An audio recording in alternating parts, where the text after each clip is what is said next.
So yesterday we talked about the double slit experiment, right? And we saw that how when you try to do the measurement or when you try to watch the electron, the interference pattern is lost.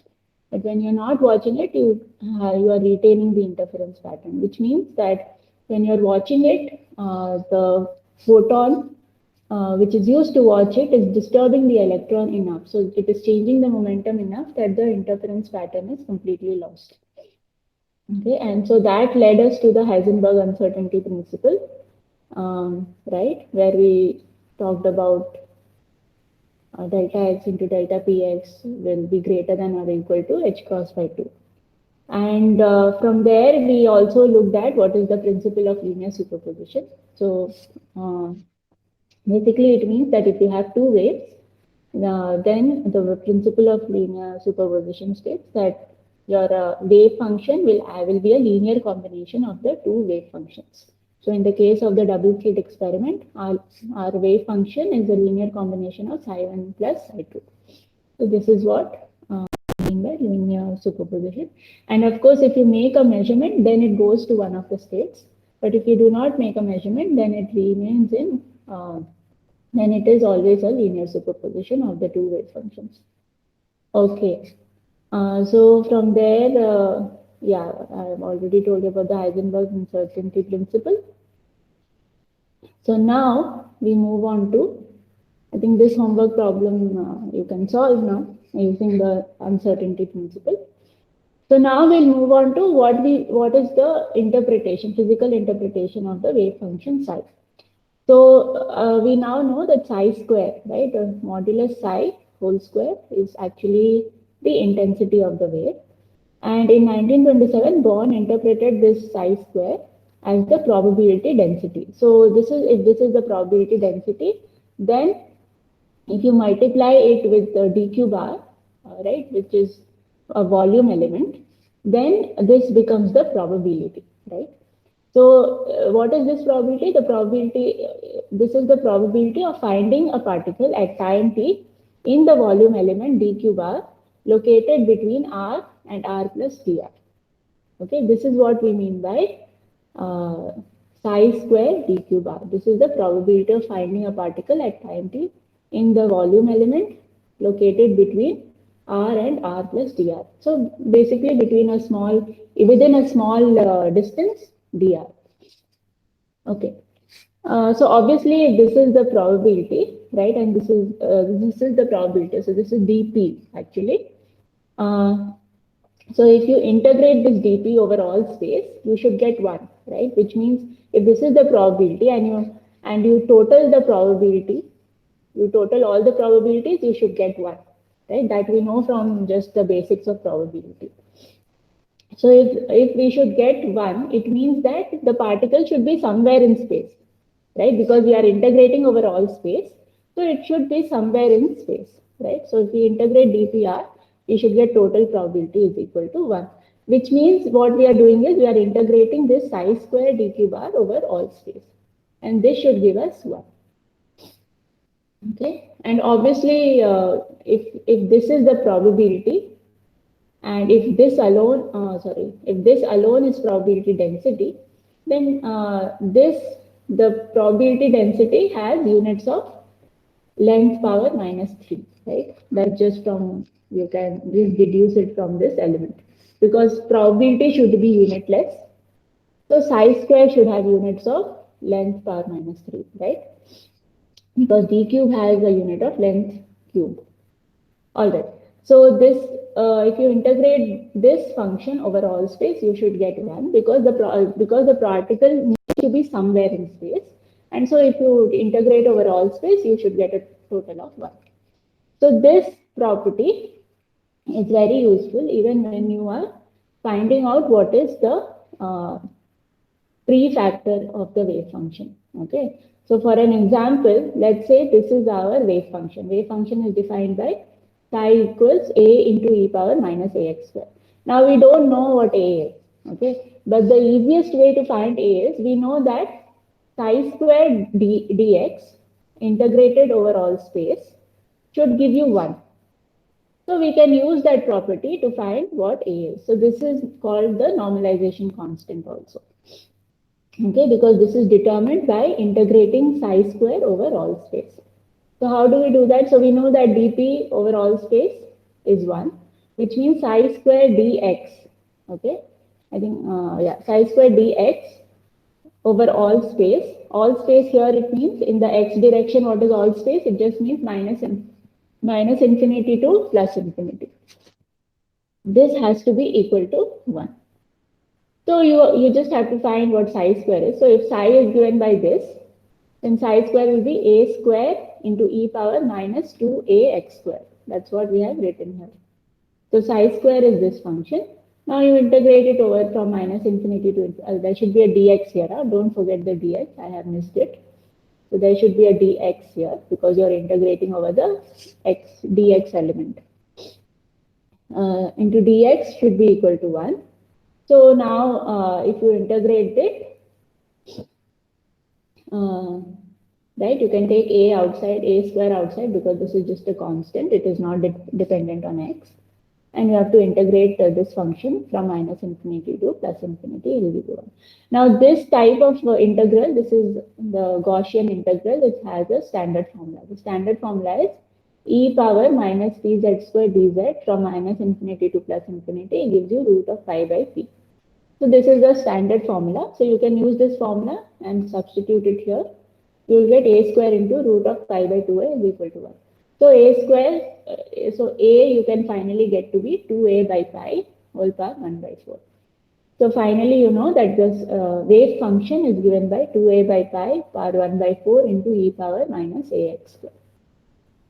Okay, so from making use of the principle of probability, you can also find the normalization constant. That's what I've shown you here. Now suppose this is the wave function, and now suppose you want to find what is the probability of finding the particle between 0 and infinity. Then what you will do, you will just integrate this psi square dx from 0 to infinity. That will give you the probability of finding. If you want to find the probability that the particle is between 0 to a, then you integrate only from 0 to a, right? So whatever the limit is, between that limit, if you want to find the probability, you just integrate, you just keep that limit here in the integration. And then only thing you have to do is you have to integrate from between those limits for psi square dx. So that is the funda here. So you integrate from 0 to infinity psi square dx, and you already know, now you also know the normalization constant, so you can use the entire wave function, and finally you will get half, which makes sense, right? If the total probability between minus infinity to infinity is 1, then between 0 to infinity it should be half, at least for a Gaussian wave function, right, which peaks at 0. So this is correct, right? Intuitively also this is correct. Ma'am, can you explain why you take DQ bar? Why I didn't take DQ bar? No, like why we took DQ bar there? Here, so this Huh. is our position vector. Okay, so here R is it's a three-dimensional space. Okay, so this is if it is a position vector, it will be a vector which has x direction, y direction, and z direction, right? So R can be written as ix plus jy plus zk, like that, right? So if it is a position vector in three-dimensional space, then you have to take the volume element, and so volume element is dq bar. Okay, that is Ma'am, so won't it be R square sine theta, like dr d theta d phi, that spherical coordinate? so anyway, dq bar you can then change to so dq bar does not mean it's dq bar, right? Dq bar means it is dx dy dz. So once you have dx dy dz, you can change it to the r theta phi coordinates also. Understand? Okay, ma'am. Yes, ma'am. But this is the general formula. So I'm giving you, this is the general formula. But if now psi is a wave function only in x dimension, then you don't need dq bar. Then the only thing you need is dx. That's all. Because it is a function only in one dimension. So that's all. All right. Yes, ma'am. Thank you. Okay.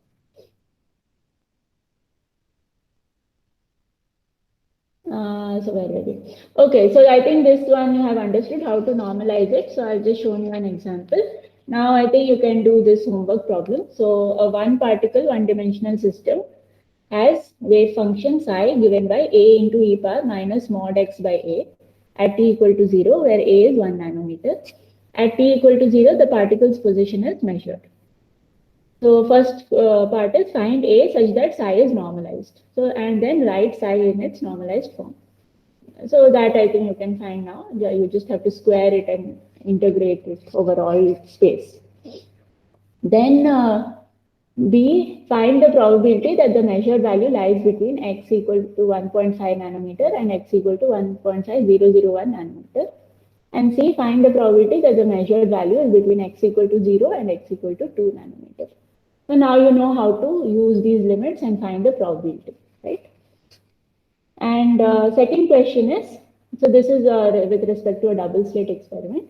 In a double slit experiment with a source of monoenergetic electrons, detectors are placed along a vertical screen parallel to y-axis. So just like I had in the figure in yesterday's lecture, it's similar to that. Okay. Now, when only slit S1 is open, the amplitude of electrons detected on the screen is this. So here, amplitude of electron detected on the screen means this is the wave function. Okay, you can see it is written in the form of the wave function, e power minus I into ky minus omega t, right? So this is the wave function.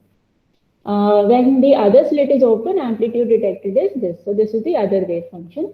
Calculate the intensity detected on the screen when A, both slits are open and a light source is used to determine which slit electron went through. Okay, so you are watching the electron here. B, both slits are open and no light source is used, which means here you are not watching the electron. C, only slit slit 1 is open, D, only slit 2 is open, and E, when no slits are open. So also plot the total intensity versus Y. So I of Y versus Y you need to plot for each of the 5 cases. Okay, all right. So this is your homework problem for this part. So I think we are almost coming to the end of the chapter, but let's see. So next we will look at something, a new concept or related concept known as wave packet. Okay, so you know that in classical physics or a classical particle is always localized in space. Quantum particle cannot be localized in space because first of all, it is written as a wave function. Wave functions are never localized. But still, you know, you see that there is some probability of finding the particle in a certain region of space. And it's not that you can find a quantum particle everywhere, right? So what is the way to make a quantum particle at least slightly localized? So how can you combine wave nature and particle nature? So in quantum mechanics, people realize that what one can do is one can define a localized wave function. Okay, so the way to do it is that if the wave function is made to vanish everywhere except in the neighborhood of the particle, it can be used to describe the dynamics of the particle. Okay, so that is known as a wave packet. Okay, so basically it is a wave. It is a wave function itself, but the wave function is not like going all over the space.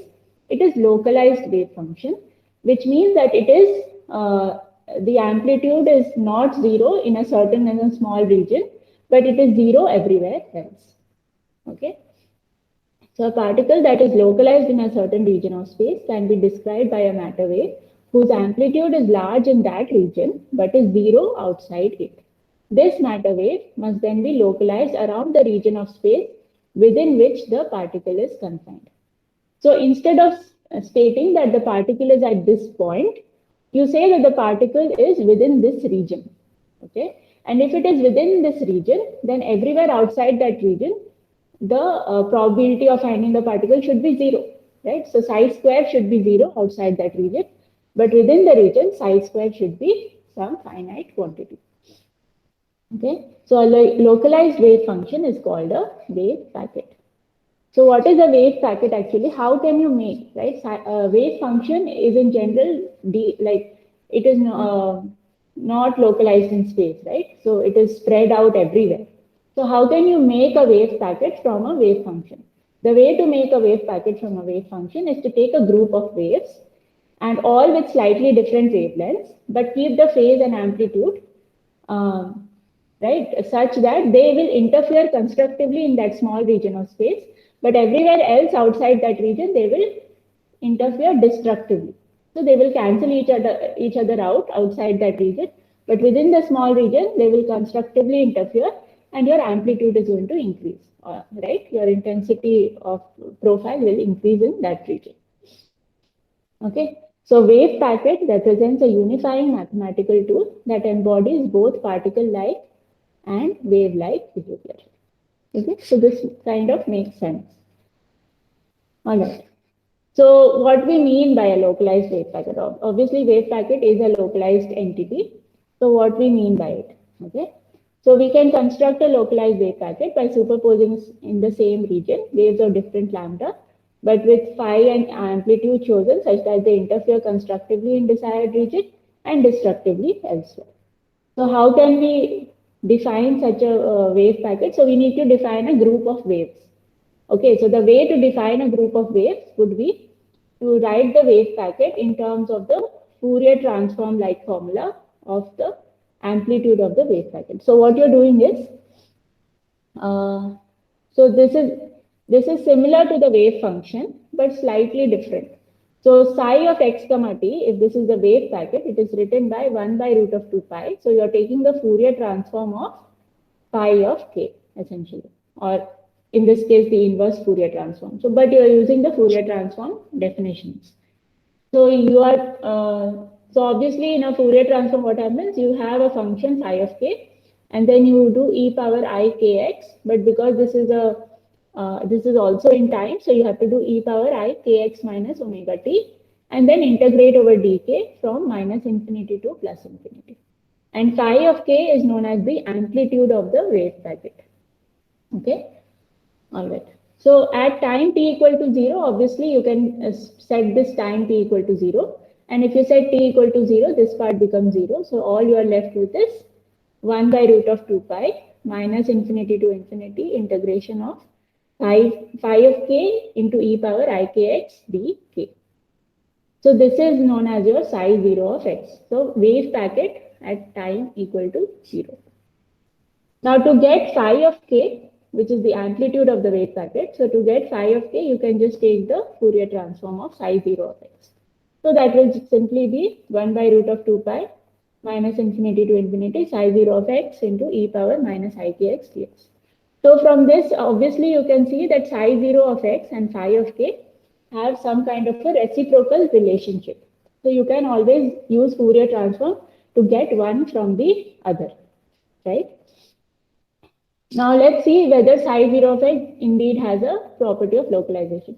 So if you take x equal to z, if you take x tending to 0, then this part will become 1, right? And you will have a finite amplitude, okay? If you look at it, so finite phi of k.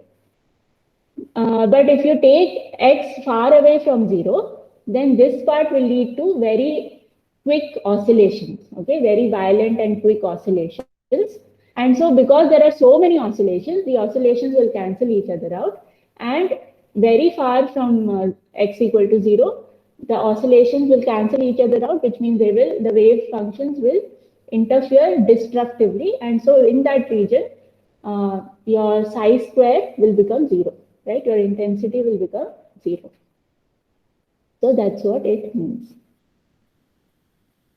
So far away from x equal to 0, that is at x much greater than 0, the phase e power I kx goes through many periods leading to violent oscillations, yielding destructive interference. So the particle obviously has greater probability of being found near x equal to 0 and very little chance for very little probability far away from x equal to 0. Of course, same principle can be applied to phi k as well. So phi k also you can apply the same thing. So what is the physical interpretation? Again, psi 0 of x has to be physically interpreted. So psi 0 of x is nothing but the wave function or probability amplitude, right, for finding the particle at position x. But psi 0 x whole square is the probability density for finding the particle at x. And p of x dx, right, which is psi 0 x whole square into dx. This is the probability of finding the particle between x and x plus dx. Okay. Similarly, you can define for phi k also. And obviously, because this is the probability, so if you integrate this over all space, you should get 1, right? And you will see that even when you integrate the phi k also over all space, you will get 1. So which means these two are equal in the sense, not equal, but the integration over all space for this term and this term, both should give you 1. That is what it means. So phi k also can be interpreted in the similar manner. So phi k is probability amplitude for measuring wave vector k for a particle in the state phi of k. Phi k square would be probability density for measuring k as the particle's wave vector. Phi k square dk is nothing but pk dk, right? And this is your probability of finding the particle's wave vector between k and k plus dk. Okay? All right. Again, this is the wave packet, right? So your k and omega can also be written in terms of, and k can be written in terms of momentum and omega can be written in terms of energy. Okay, so if you use these formulas, E equals h cross omega and k is equal to p by h cross, then if you use this formula, you are going to get this equation, which is psi of x comma t is equal to 1 by root of 2 pi h cross into e from integral from minus infinity to infinity phi of p e power I p x minus et by h cross into dt. So this is the same thing but written in terms of energy and momentum. So this is showing that your wave function, which is a wave, right? Which is the probability of a wave. So your wave packet shows the probability of the wave. It can also be written in terms of the particle properties, and particle properties are basically momentum and energy. So this is just a representation of that. And obviously then at t equal to 0, you can, this term will go to 0. So you're left with phi p into e power ipx dp. Okay, and then phi p you can find from the Fourier transform of psi 0 of x, right? Okay, so let's look at a certain example. So this is a wave packet. Okay, so we'll look at two localized wave packets. Not, I mean, not two, but the same thing written in one in terms of the amplitude and one in terms of the wave packet function, the wave function. So the wave packet written in terms of the wave function is given by this formula. Okay, this is an example, okay? This is called a Gaussian wave packet because it has this term. E power minus x square type of term is a Gaussian term. So this is called a Gaussian wave packet, okay? This is just an example. There can be many different types of wave packets, square wave packet, or all kinds of wave packets are possible. All kinds of functions are possible. But this is an example of a Gaussian wave packet. So this is just showing that if this is the wave packet, then here what you're seeing is at x equal to 0, you will have the maximum probability of finding the particle, and away from x equal to 0, the probability of finding the particle drastically reduces. Similarly, now this is the amplitude part. So if you just take the Fourier transform of psi 0 of x, you will get phi of k. So phi of k is given by this function now, and here this is also a Gaussian amplitude, right? So this Gaussian, because it is of the form e power minus k square. So this is also a Gaussian amplitude, okay? So here again, the mean you can see will be at k0, okay? So the maximum probability for finding the wave vector to be k for the particle would be at k equal to k0, and away from that you will get very low probability of finding the probability of finding the wave vector to be k. Okay. Then here I have also written delta x and delta k. Okay. So what I'm trying to show is, if you look at where the intensity is half of the maximum. So maximum has this value. Okay. And where it is half will be somewhere here. So that point, wherever it is half, there we take it as delta x. That is the width. Width, it is called the half width maximum. Similarly, for the wave vector also, wave vector k, you can take the half width maxima. So where the intensity becomes half. So the intensity becomes half somewhere here, right? If this is the total intensity, intensity will become half here. And the width at that point is delta k. So this is known as the half width maxima again. So now let's look at a problem. I think you will understand it properly. So what we have to find? So find psi x of 0, which means psi 0 of x, right? Which this is just the x comma 0 means here time is equal to 0. Okay. So find psi 0 of x for a Gaussian wave packet. Psi of k is equal to a into exponential of this. Okay. So you have to find what a is. A is not given to you. So where a is a normalization factor to be found. Calculate the probability of finding the particle in the region minus a by 2 less than equal to x less than equal to a by 2. So you have to find the probability of finding the particle between minus a by 2 and a by 2. And a is also not given to you. So easiest way to get a would be to integrate phi square of k over all space, right? So normalization can be found using this formula, right? Generally, minus infinity to infinity, psi 0 of x whole square dx is equal to 1. And we know that psi 0 of x whole square dx is equal to phi of k whole square dk, right? These two are equivalent. So we can just take phi of k whole square dk, integrate from minus infinity to infinity, it should give us 1. So if we, so what is phi of k? Phi of k is this. So phi of k whole square would be a square into e power minus 2a square into all of the rest of it. Okay. So that's what I have done here. And then you integrate over dk, it will give you 1. So this is, you can recognize it is a Gaussian function, right? So this expression is a Gaussian function. So you can just change variable, that is make k minus k0 equal to z. So dk will become dz and the limits will change accordingly. And so you are reducing it to this kind of a form. So for this form, you already know the formula. We have seen what is the formula for such an expression when you integrate over dz. So finally, you're going to get it as root of 2 pi into a. And this is a square. So a you can find out, you found a to be a square by 2 pi whole power 1 by 4. So this is your normalization factor.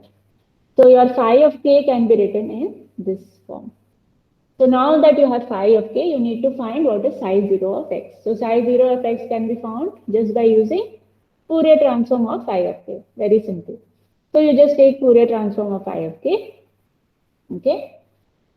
And you're going to get, you write it down in this expression in this form.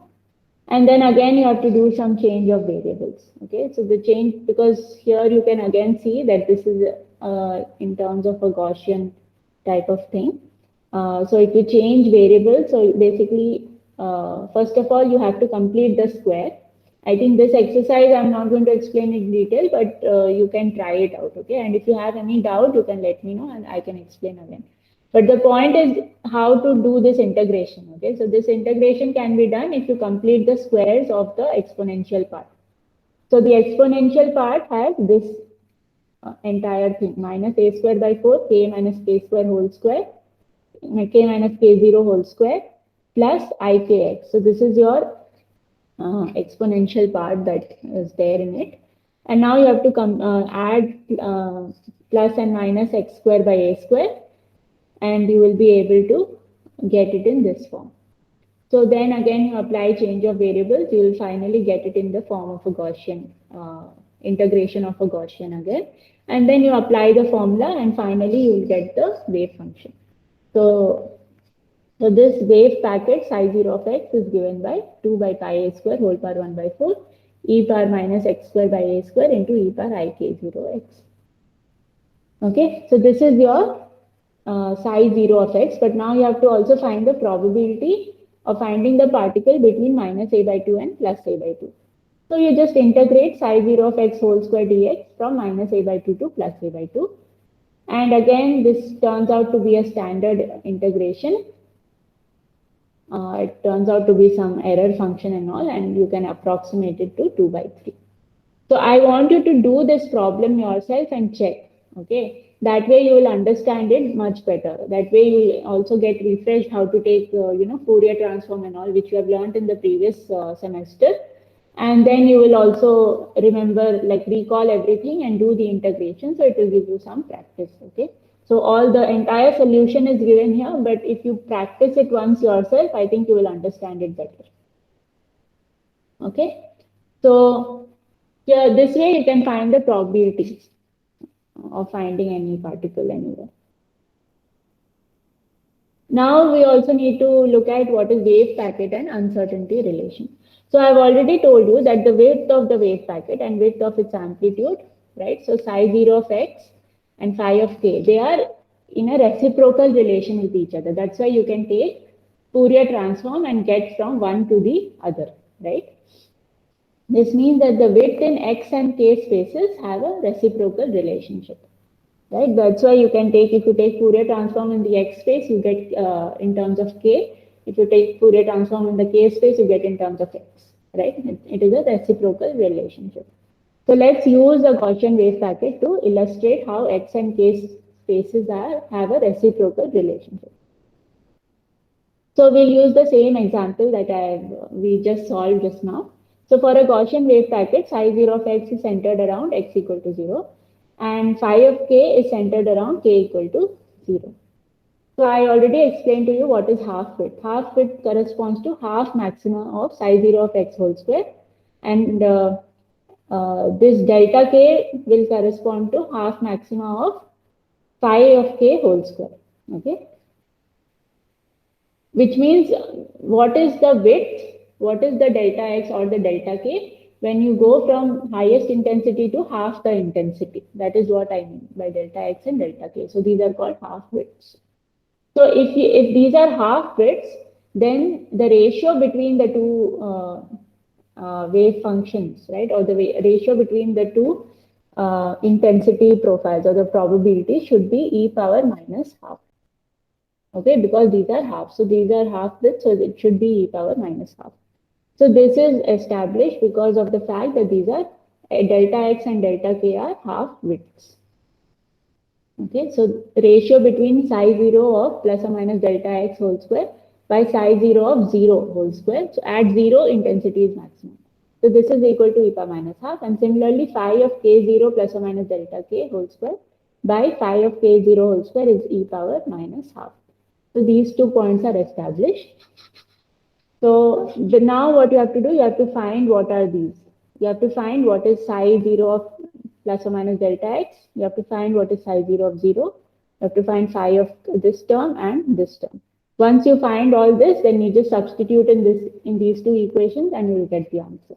So that's what we do. So psi 0 of x and phi of k is given here. So psi 0 of plus or minus delta x will be this whole square is also needed, okay? So it holds for, when you take whole square, this term cancels out, right? Because you have to take it as psi 0 star x, so the conjugate of psi 0 of x into the original function. So if you take the conjugate, you will get e power minus ik0x. And the original function has e power ik0x. So the minus ik0x plus ik0x, it will cancel. It will give you e power 0, which is 1. Okay, so this term will get cancelled. You are only left with this term. So this will become e power minus 2 delta x whole square by a square. And this will become, instead of 1 by 4, this will become half. Okay. And here also it will have half, and this is because x is 0, so e power 0 will be 1. So this is 1. Okay, so this is what you are getting. Similarly, for phi of k0 plus or minus delta k whole square by phi of k0 square, you will get this. And this has to be equal to e power minus half. All right. So finally, you can just equate the exponents and you will get delta x equal to a by 2. And similarly, to equate the exponents for the delta k part, you will get delta k equal to 1 by a. So both delta x and delta k are related to a. So you can take them together and a will get cancelled out and you are left with half. Now you know what is the formula for delta k, right? So k is the wave vector and you can write wave vector in terms of the de Broglie relation. What is the de Broglie relation? Delta k is equal to delta p by h cross. So if you use this, you are getting delta x into delta p by h cross equals half, which means delta x into delta p is h cross by 2. So this is the lowest limit of Heisenberg's uncertainty principle. That is, you cannot get an accuracy lower than h cross by 2 for delta x and delta p, right? So we are getting the limit of Heisenberg's uncertainty principle. So Gaussian wave packet is also called the minimum uncertainty wave packet because we get the lower limit, we get the lowest limit. For delta x into delta p is we get equal to h cross by 2, which is the lowest limit here. And so it is called the minimum uncertainty wave packet. Okay, so I think this one also you can just work it out yourself and see how it is coming. Okay, then you will understand it better. But I have explained to you all the steps and all the logical flow of it. So I have, I think there is just one homework problem here, which is find psi of x when phi of k is given by this function a into e power minus a absolute value of k minus I dk. Here a and b are real numbers, a is positive. Okay, so you have to find psi of x. Find a so that psi of x is normalized. That also you have to do. So you have to find a. And the third one is find delta x and delta k and calculate the uncertainty probability delta x delta p. And you have to answer the question, does it satisfy the Heisenberg's uncertainty principle? Okay, so this is the only homework problem. With this, we are at the end of the first chapter. Okay, so I think I will set the deadline for submission of the homework problems by Thursday or Friday next week.